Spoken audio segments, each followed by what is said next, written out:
there, Juliana Tomasek from Juliana.com. Today I have another Facebook hack for you.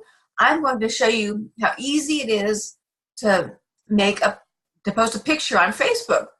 So what you do from your home page, you just go to where it says create post, and you're going to see where it says photo/video, and you can click on that and you can pick any picture you want. Here's an old picture of me with a cow, a little baby calf, and you can say anything you want.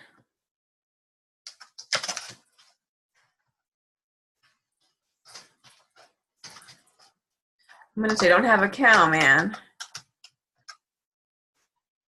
And if you were with someone, you could put their name there, but I'll show you how to do that at a later time. And if you want to add it to your story, you can. We're not going to do that right now. We're just going to click. It's so simple. All you do is you click share.